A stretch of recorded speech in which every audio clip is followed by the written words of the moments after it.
Welcome to Around the Peninsula. I'm Katusa Corporal Woohyun Joe. An international event brings local community members together for a serious cause. Soldiers from one battalion raise public awareness on sexual violence. Soldiers from 41st Signal Battalion take part in an Esprit de Corps run for the Battalion Sharp program to promote awareness of sexual assault prevention. We're out here to take back the night. So often you hear about folks being victims. Well, it was about time that we took a stand as a battalion and honor the month of sexual assault, sexual harassment for all the victims. Take Back the Night is an internationally held march for people to rally against rape and other forms of sexual violence. The biggest message is to let everyone know that to be proud to be a United States soldier and to know that with the history of acts of violence that it will no longer be tolerated in the military or in the civilian lifestyle anymore. Katusa Corporal Woohyun Joe, Yongsan, Korea. The first Take Back the Night march was held in Belgium in March 1976. Yongsan students are building bridges to a better understanding of science and engineering. Specialist Sara shows us how kids are getting involved. Students in the DoD school district on Yongsan had tons of fun, hands-on activities during their week of STEM, which stands for Science, Technology, Engineering, and Math. And each student enjoyed learning something new for STEM week. My favorite part of STEM week would be doing the walkathon. How to take care of my body and what things to do. The military and engineering. Plant flowers and trees for some of my first time ever. I think it was my first time ever. The school is doing this in hopes that these children will in the future pick careers relating to STEM. Actually, the nation needs more engineers. There's more engineers studying overseas than in the U.S. So that's really part of the STEM program, is to encourage engineers, science, math, all the scientific disciplines. The STEM program has only been around for a few years, but it has a positive influence on the students. I've enjoyed it because we get to have hands-on technology and science, which normally you almost never get to do in school. It's a special thing that you only get to do once a year.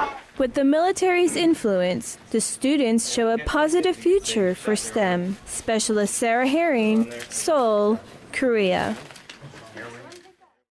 The Far East District Corps of Engineers have joined with the DoD school district to support the school and the STEM programs.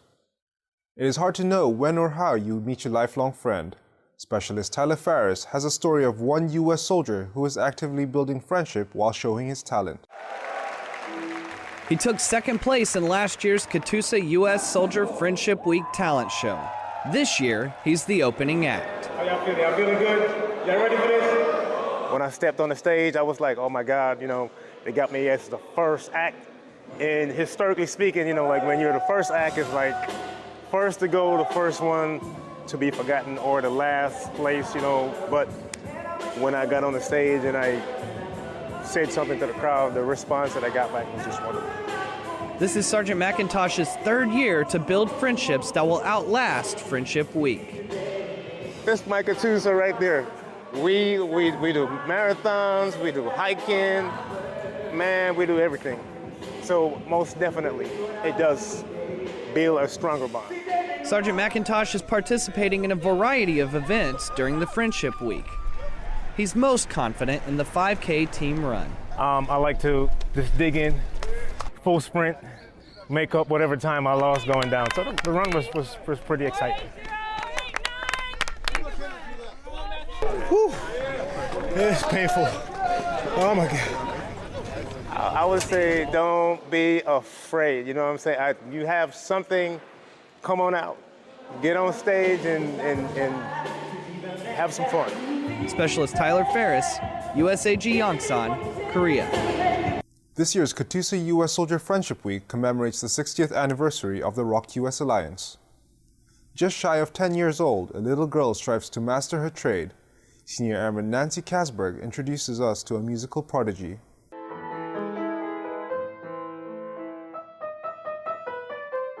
Beethoven's For Elisa is one of the world's most well-known musical compositions. It attracts many to learn the piano, but only a few can master a piece with more than 100 measures of music. Because I love Mozart and Beethoven. Asia Hickman is a 9-year-old at the International Christian School in Pyeongtaek, South Korea. She's been playing piano for 2 years, and while the average person would normally learn this song in most people learn like 5 months. Asia learns it in just half that time. I can't believe I really memorized this so fast. I mean, like, I have a good teacher and everything, but I didn't know that I memorized this fast. Like, in 2 months, really?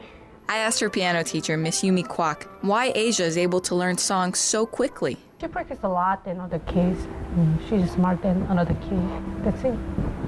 Asia practices a total of 3 hours a day, but it's all part of a bigger plan. I actually want to, like, play piano and do concerts, and sometimes I think in my head when I'm actually asleep and I'm dreaming a dream, I think me and Yumi, my mom and all my family standing right there clapping in the front of the audience when I'm like on a stage and I'm performing at a university to get my certificate of being the best piano player in the world. Maybe someday Asia will be named the best piano player in the world, but for now, she just enjoys playing it. When I start hitting the piano keys, I feel like nothing's there anymore. It's like I'm blank, like on the piano forever. Senior Airman Nancy Kasberg, Camp Humphreys, Korea. Asia Hickman's mother is part of the 2nd Combat Aviation Brigade at Camp Humphreys. Preventing sexual assault is a team effort. Katusa Private Kwak shows us one team that hits a strike down this dark lane. Soldiers and families come together at the Camp Walker bowling alley to strike down more than pins. We're able to take the theme of a strike in bowling, and we're going to strike out sexual assault. It's important. Each individual has their own reasons for coming out. They may know someone or been involved in it, and they too want to get it out there in the open. This year's campaign is a continuing process to create an Army culture that prevents sexual assault. I want to remind everyone about this year's sexual assault campaign, which is we own it, we'll solve it together.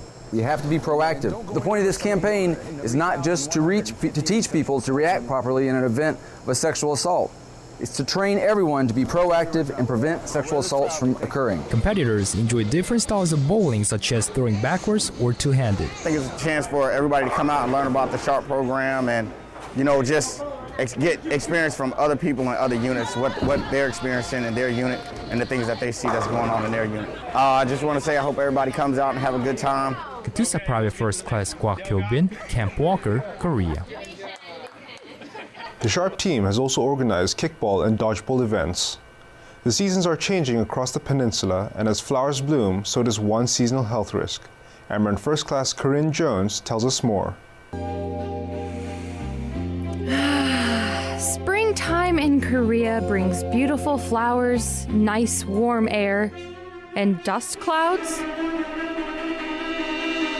The seasonal Asian dust, or hwangsa, affects much of East Asia, but just where does it come from? The main source reason is over in China. It's the Gobi Desert and the Loess Plateau, which is northern central China up into Mongolia. The elevations of the Gobi Desert and the Loess Plateau, they're like 10,000 feet or so they're really high elevations. So those low pressure systems sweep down through that area, stir up the dust in those regions, and as that low pressure continues to push across Korea, it gets wrapped up in the atmosphere. Now that we know where it comes from, we need to learn some of the health effects of Asian dust. In the general population, you can get something as easy as just irritation to your conjunctiva or the white parts of your eyes. You can get irritation to your ears, throat irritation. However, in patients who have known lung problems such as COPD, emphysema, or asthma, they can get exacerbation or worsening of those chronic medical conditions. Limiting your time outdoors during moderate and high dust levels is key to preventing adverse health effects. You must go outside. It's really important that as soon as you come indoors, you remove all of the clothing that you were wearing while you were outdoors. Wash any of the external body surfaces that were exposed, your eyes with warm water, rinse out your mouth. Airman First Class Corrine Jones, Yongsan, Korea. For more information, visit the USFK website and follow the Yellow Dust Monitor link. That was your On the Peninsula for Thursday, May 2nd. From all of us at AFN, enjoy your evening.